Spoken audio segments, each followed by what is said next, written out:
जनपद में 1 जून 2024 को मतदान तिथि निर्धारित है। सामान्य निर्वाचन 2024 जो चल रहा है इसकी इसी के परिप्रेक्ष्य में आज हमने सभी जनपद के मीडिया बंधु को बुलाया था। जो तैयारियां प्रशासन की तरफ से इस चुनाव को सकुशल संपन्न करने के लिए की जा रही है।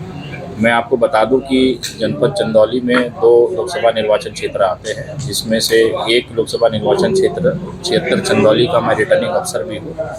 इस लोकसभा निर्वाचन क्षेत्र में 1868 मतदेय स्थल बनाए गए हैं।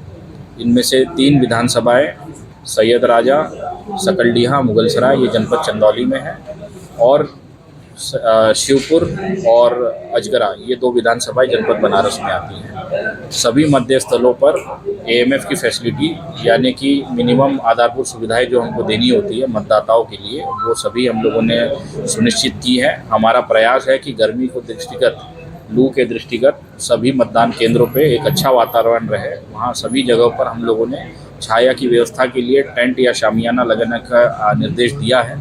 इसके साथ साथ वहाँ पर पीने के लिए पानी, बैठने के लिए पर्याप्त संख्या में कुर्सियाँ और टेबल। इसके अलावा हम लोग ये भी प्रयास कर रहे हैं कि अधिकांश बूथों पर हम लोग कूलर की भी व्यवस्था करें, ताकि जो मतदाता आएंगे और जो मतदान कार्मिक वहाँ पर कार्य करेंगे उनको भी छाया में और ठंडे वातावरण में काम करने का मौका मिले। मैं ये भी बता दूं कि जनपद में जो वोटिंग का टाइम है वो चारों विधानसभाओं में सुबह 7 बजे से लेकर शाम को 6 बजे तक है।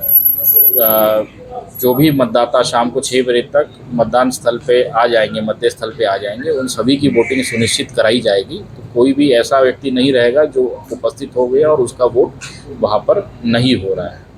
कल यहाँ से मतदान पार्टियाँ रवाना होगी। सुबह 6 बजे का रिपोर्टिंग टाइम सभी को दिया हुआ है। प्रयास ये है कि सुबह जल्दी, धूप के दृष्टिगत जल्दी सबको बुलाया जाए, सबको अपना सामान सुपुर्द किया जाए और उनको अपने अपने स्थलों पर पहुंचाया जाए। जब मतदेय स्थलों पर हमारी पार्टीज पहुंच जाएगी तो वहां पर उनके रहने, रुकने, खाने पीने की व्यवस्था हम लोगों ने कराई है, और मुझे यकीन है कि जो भी व्यवस्थाएं हम लोगों ने कराई है उससे सभी मतदाता और जो मतदान कार्मिक हैं वो संतुष्ट रहेंगे और अपना योगदान सफल और सकुशल निर्वाचन को संपादित करने में देंगे। ईवीएम ट्रैकिंग को लेकर किस तरह की सुधार? ईवीएम को ट्रैक करने के लिए हम लोगों ने जीपीएस मॉनिटरिंग का यूज़ किया है। जितने भी सेक्टर मजिस्ट्रेट्स हैं, जितने भी हमारे मतदान कार्मिक हैं, सभी के मोबाइल में हमने जो ईवीएम ट्रैकिंग ऐप है उसको इंस्टॉल किया है।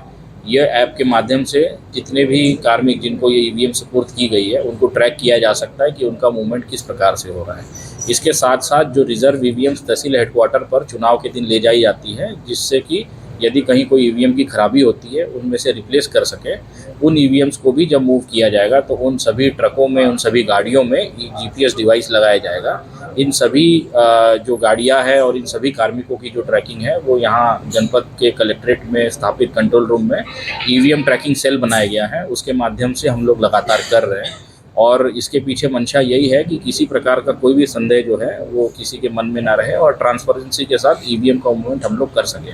इसके साथ साथ ये भी बता दूं कि जनपद में जितनी भी ईवीएम्स हैं उसमें से जिन ईवीएम्स में मतदान हुआ है वो सभी ईवीएम्स मंडी में जहां काउंटिंग सेंटर बनाया गया है उसी परिसर में स्ट्रॉन्ग रूम बनाए गए, वहां रखे जाएंगे।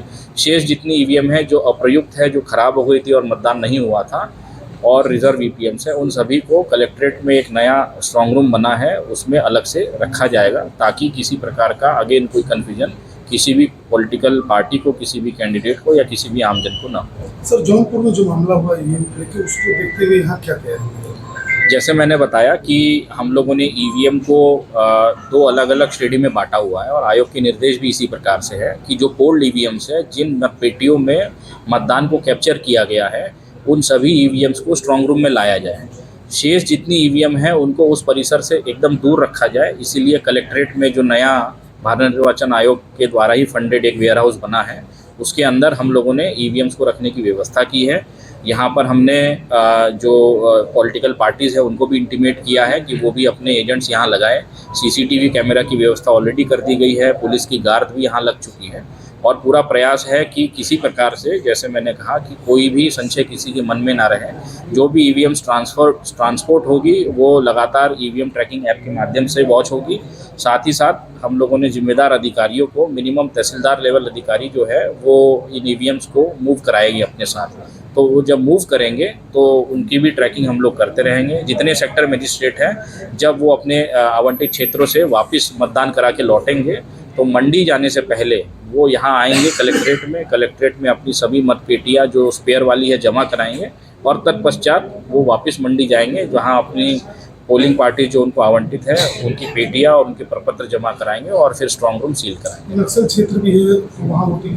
जैसे मैंने पूर्व में भी बताया कि 2021 में ही उनको डिनोटिफाई कर दिया गया है। जनपद अब पूरी तरीके से सुरक्षित है, किसी भी प्रकार का नक्सलवाद या यहाँ पर प्रचलित नहीं है। इसीलिए ये सब दृष्टिगत रखते हुए मेरे द्वारा और कप्तान साहब द्वारा जो जॉइंटली रिपोर्ट आयोग को भेजी गई थी उसमें हमने टाइमिंग्स को नॉर्मलाइज करने के लिए संस्तुति की थी। अब हमारे जनपद में सभी निर्वाचन क्षेत्रों में सभी विधानसभा क्षेत्रों में सुबह 7 बजे से 6 बजे तक मतदान होगा और कहीं पर भी टाइमिंग की जो कटौती पहले होती थी वो नहीं होगी।